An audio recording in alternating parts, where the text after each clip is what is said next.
नमस्कार दोस्तों, कैसे हो आप सब।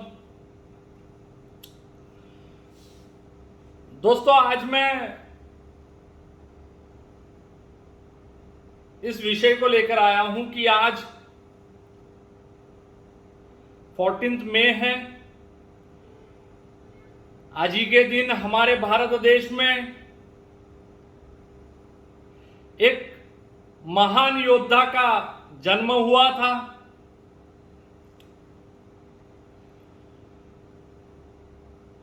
फोर्टीन्थ मई 1657 को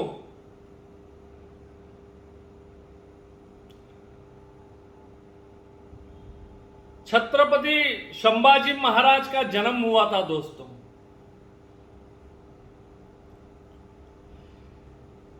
छत्रपति संभाजी महाराज के जो पिताजी थे,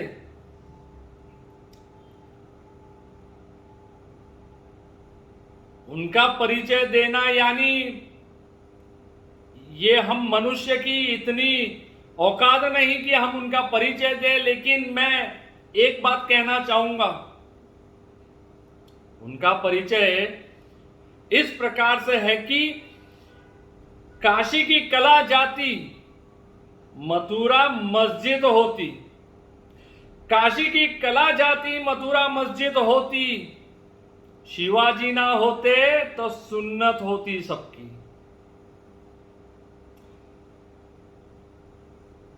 छत्रपति शिवाजी महाराज की जय। संभाजी महाराज भी एक महान योद्धा थे और उनके पिताजी वो भी एक महान योद्धा थे जो किसी परिचय के मोहताज नहीं है। दोस्तों, संभाजी महाराज का जन्म आज ही के दिन 14 मई 1657 को हुआ था।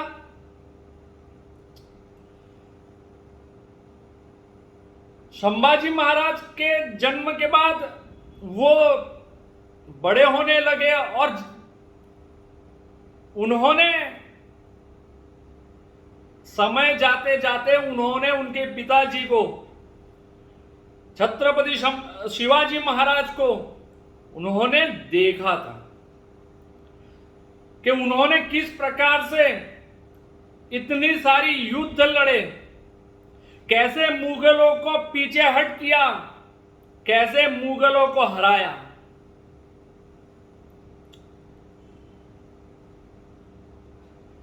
शिवाजी महाराज जी अगर इतने बड़े महान योद्धा थे तो संभाजी महाराज कहां पीछे रहने वाले थे।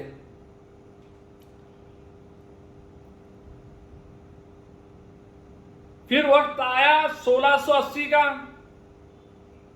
1680 में हमारे छत्रपति शिवाजी महाराज का देहांत हुआ।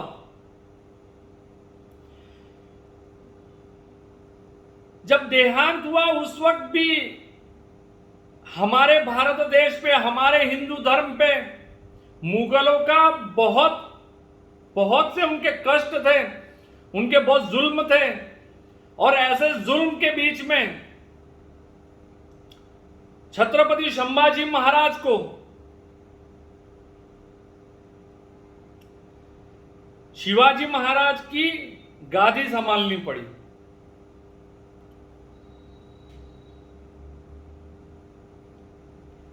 इस हिंदू धर्म के लिए, इस भारत देश के लिए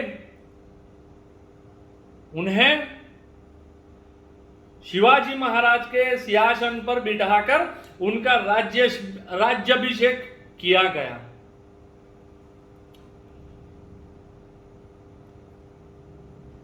जनवरी 1681 में संभाजी महाराज का राज्याभिषेक हुआ। दोस्तों,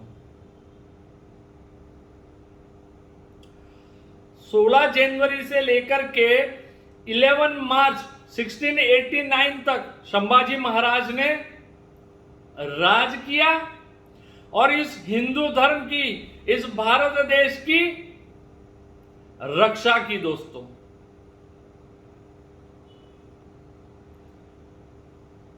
हम कभी कभी सोचते हैं कि अगर संभाजी महाराज ना होते तो क्या होता। संभाजी महाराज ने उनके जीवन में उनकी छोटी सी आयु में, बहुत छोटे थे, उम्र बहुत छोटी थी, उनकी छोटी सी उम्र में उन्होंने वो जो कहते हैं ना 1681 से लेकर के 1685 तक ये जो पीरियड था, इस कार्यकाल दौरान उन्होंने 120 लड़ाइयां लड़ी दोस्तों। कितनी? 120। और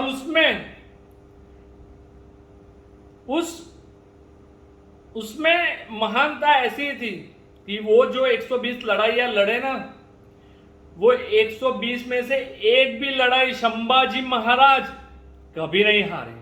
वो 120 की 120 लड़ाई वो जीते, ये इतिहास में दर्ज है दोस्तों।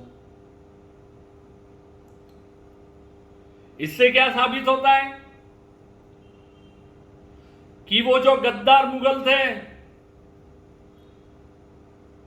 वो उनकी ताकत ही नहीं थी कि वो छत्रपति शिवाजी महाराज को और उनके जाने के बाद उनके पुत्र छत्रपति संभाजी महाराज को हरा सके। छत्रपति संभाजी महाराज की उम्र तो बहुत कम थी, फिर भी उस छोटे से बच्चे को भी हरा नहीं सके। ये मुगलों की पहचान। औरंगजेब सबसे कहते हैं ना नालायक इंसान, जो कभी भी संभाजी महाराज के सामने 120 लड़ाई में कभी भी जीत नहीं पाया। उनकी मुगल उनका जो साम्राज्य था वो कभी जीत नहीं पाया। तो अब करना क्या? संभाजी महाराज को कैसे पकड़ना, संभाजी महाराज को कैसे मारना, ये उनका उद्देश्य था, उनका एम था दोस्तों।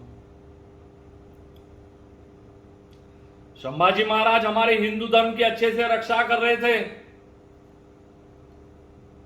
हमारा भारत देश, हमारे मराठा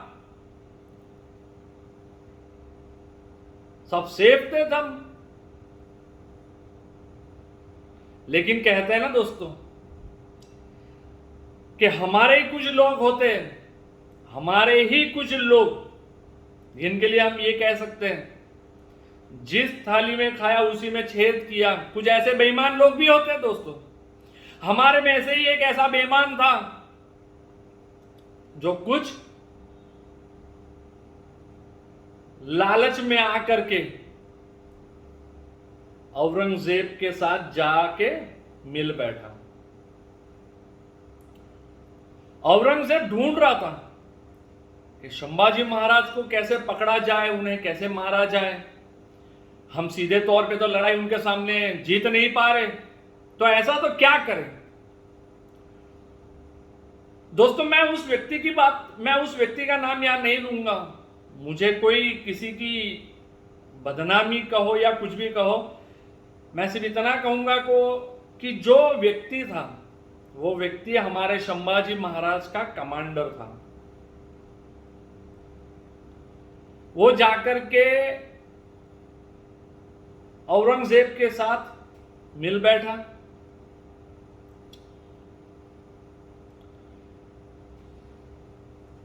लेकिन दोस्तों हमें यहां से एक चीज जानने को मिलती है कि ये हमारा व्यक्ति तो बेईमान था, लेकिन औरंगजेब कितना बड़ा कायर था, जो अपने आप को इतना महान योद्धा समझता था, अपने आप को ऐसा समझता था कि औरंगजेब, हमने हिंदुस्तान पे राज किया, हम जो चाहे वो कर सके। लेकिन आप एक छोटे से छत्रपति संभाजी महाराज को नहीं पकड़ पाए, एक छोटे से बालक को नहीं पकड़ पाए।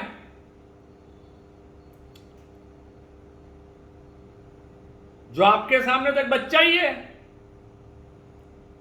और आपने गद्दारी पूर्वक उन्हें पकड़ा। तो ये जो कमांडर था, संभाजी महाराज का जो कमांडर था, वो जाकर के मिल बैठा औरंगजेब के साथ, और उसने औरंगजेब को बताया कि संभाजी महाराज अपने खुफिया रास्ते से जाते हैं और वो इस तारीख को, इस समय को, इस वार को उस रास्ते से, खुफिया रास्ते से जाने वाले हैं। फिर तो क्या देखना, उस गद्दार को, औरंगजेब को पता चल गया और उसने जिस दिन संभाजी महाराज अपने खुफिया रास्ते से जाने वाले थे, उस रास्ते पर उन्होंने अपने लोगों को बिठाया और गद्दारी पूर्वक, जिनकी ताकत नहीं सामने से लड़ सके, तो गद्दारी पूर्वक उन्होंने पीछे से आकर के संभाजी महाराज को पकड़ लिया। फिर क्या देखना, संभाजी महाराज जी को ले गए। ले जाने के बाद हम सभी को मालूम है, हमने इतिहास पढ़ा हुआ है, मुझे बहुत कहने की जरूरत नहीं है दोस्तों, उन्होंने जिस प्रकार से संभाजी महाराज को अत्याचार किए, जो जुल्म किए उनके ऊपर, वो जब हम पढ़ते हैं, हम सुनते हैं, तो हमें ऐसा महसूस होता है कि यार औरंगजेब को अगर हम होते ना तो गोली मार देते। इतना अत्याचार तो किया ही किया, फिर भी हमारे संभाजी महाराज कहां डरने वालों में से थे। वो कहते रहे कि अगर मुझे मेरे हिंदू धर्म के लिए अगर मर भी जाना पड़े ना तो मैं मर जाऊंगा, लेकिन आपके सामने झुकूंगा नहीं। औरंगजेब ने छत्रपति संभाजी महाराज से इतने अत्याचार करने के बावजूद भी कहा कि हे संभाजी, हम तुम्हें छोड़ देंगे, लेकिन तुम्हें हमारी एक शर्त माननी होगी। लेकिन वो औरंगजेब को क्या मालूम था कि ये शेर है, शेर, एक शेर का बच्चा है।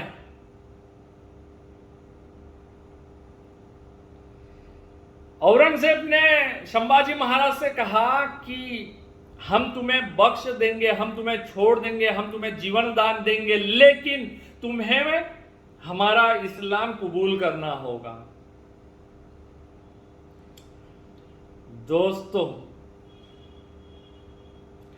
जिस महान योद्धा ने 120 लड़ाइयां इस मुगल सल्तनत के सामने लड़ी और 120 सभी लड़ाइयां जीती, अगर उन्हें मानना होता, अगर वो डर गए होते तो वो तभी मान जाते, वो लड़ाई नहीं लड़ते। वो इन मुगलों के सामने लड़ते नहीं। तो ये औरंगजेब को क्या मालूम।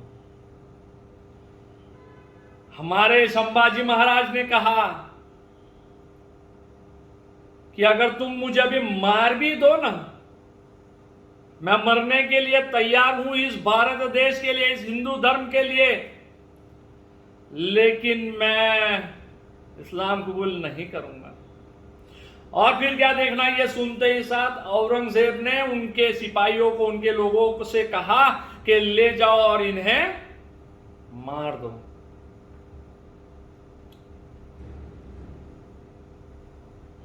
दोस्तों, संभाजी महाराज का देहांत हुआ 16 जनवरी को, उनका देहांत हुआ।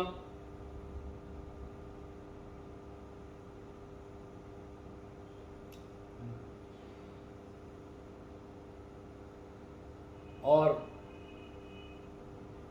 संभाजी महाराज का जो योगदान था हमारे हिंदू धर्म के लिए, हमारी हिंदू धर्म की जो रक्षा के लिए उनका योगदान था, वो 16 जनवरी को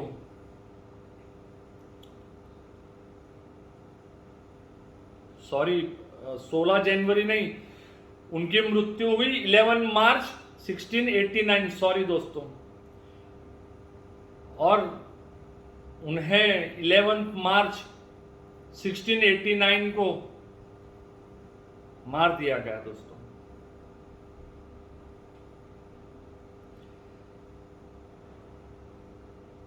16 जनवरी 1681 से लेकर के 11 मार्च 1689 तक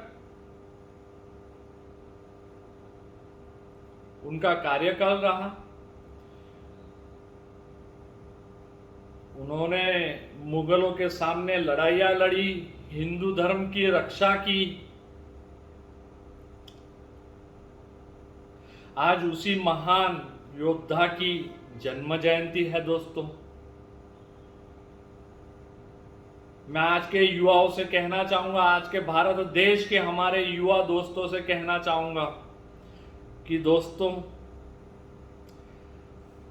संभाजी महाराज ने जिस प्रकार से हमारे भारत देश की, हिंदू राष्ट्र भूमि की, हिंदू धर्म की जिस प्रकार रक्षा की, जिस प्रकार उन्होंने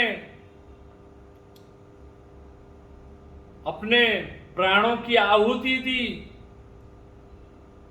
दोस्तों हमें ऐसे महान योद्धा को कभी भूलना नहीं चाहिए। और आने वाली हमारी जो जनरेशन है, हमारी जो आने वाली पीढ़ियां है, उन्हें भी हम भूलने नहीं देंगे दोस्तों। आइए हम आज संभाजी महाराज को उनके चरणों में